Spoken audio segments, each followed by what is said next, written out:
भक्तों, आज मैं आपको मकर संक्रांति के महत्व और पौराणिक मान्यताओं के आधार पर इस दिन की विशेषता की जानकारी देने जा रही हूँ। हिंदू धर्म की मान्यताओं के अनुसार पौष माह में मकर संक्रांति के दिन सूर्य धनु राशि से गोचर करते हुए मकर राशि में प्रवेश करता है। इस क्रम के बाद दिन बड़े होने शुरू हो जाते हैं, अर्थात अंधकार कम होता है, उजाला बढ़ जाता है, यानी अंधकार का नाश होता है और शुभ दिनों की शुरुआत हो जाती है। 6 माह का उत्तरायण सफर शुरू हो जाता है। यह समस्त धरती और प्राणियों के लिए उत्तम होता है।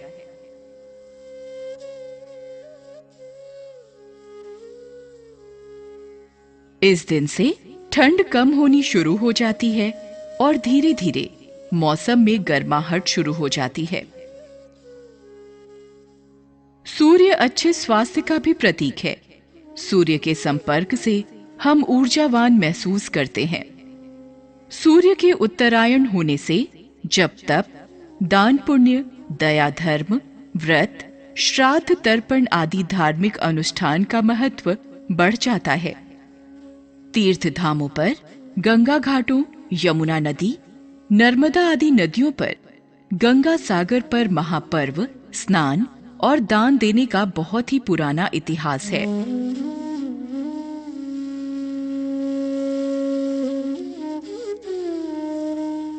मकर संक्रांति को भगवान को खिचड़ी का भोग भी लगाया जाता है।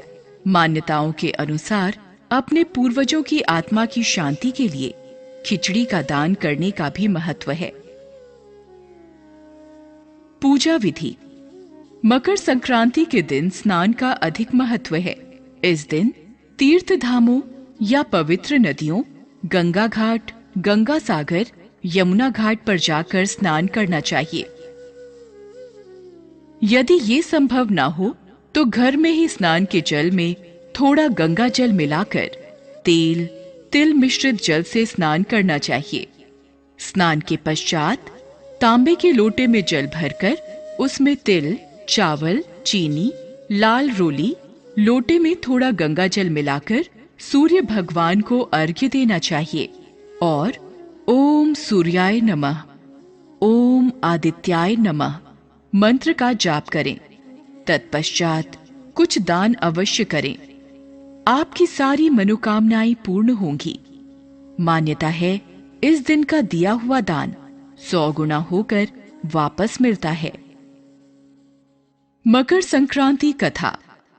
पौराणिक कथा के अनुसार इस दिन सूर्य देवता अपने पुत्र शनिदेव से मिलने के लिए स्वयं ही उनके घर जाते हैं। मकर राशि के स्वामी शनिदेव हैं। क्योंकि सूर्य देव मकर राशि में प्रवेश करते हैं, इसलिए इस पर्व को मकर संक्रांति के नाम से मनाया जाता है। मकर संक्रांति कथा। हिंदू धार्मिक कथा के अनुसार मकर संक्रांति के दिन पतित पावनी मां गंगा स्वर्ग से अवतरित होकर राजा भागीरथ, जिन्होंने अपने पूर्वजों को मुक्ति दिलाने के लिए मां गंगा को धरती पर लाने के लिए अखंड तपस्या की। तत्पश्चात मां गंगा प्रसन्न होकर शिव जी की जटाओं से होकर भागीरथ के पीछे पीछे कपिल मुनि के आश्रम से होती हुई अपने अंतिम चरण में वो गंगा सागर में जाकर मिल गईं। तत्पश्चात राजा भागीरथी ने पावन गंगा जल तर्पण करके अपने पूर्वजों को मुक्ति दिलवाई।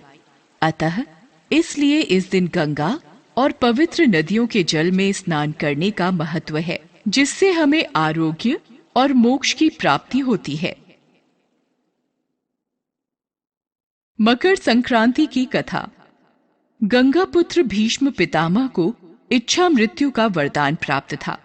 आज महाभारत युद्ध में अर्जुन के बाणों के प्रहार द्वारा तैयार बाणों की शैया पर बहुत दिनों तक लेटे रहे और उन्होंने प्राण नहीं त्यागे, क्योंकि उन्हें ये ज्ञात था सूर्य के दक्षिणायन होने से प्राणी को मोक्ष प्राप्त नहीं होता है और प्राणी को फिर पृथ्वी लोक पर जन्म लेना पड़ता है। अतः मोक्ष प्राप्ति के लिए महाभारत युद्ध के कई दिनों पश्चात जब सूर्यदेव उत्तरायण हुए, उसी समय भीष्म पितामह ने प्राण त्याग दिए और मोक्ष को प्राप्त हुए। वो दिन मकर संक्रांति का दिन होने के कारण इसे भीष्म निर्वाण दिवस या भीष्माष्टमी भी कहते हैं।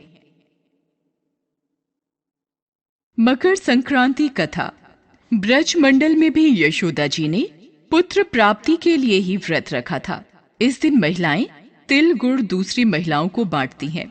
ऐसी मान्यता है कि तिल गुड़ की उत्पत्ति भगवान श्री हरि विष्णु जी से हुई थी, इसलिए इसका सेवन रोग दोष पापों से मुक्त करता है और शरीर को ऊर्जा प्रदान करता है। अतः तिल गुड़ बांटकर मकर संक्रांति मनाते हैं।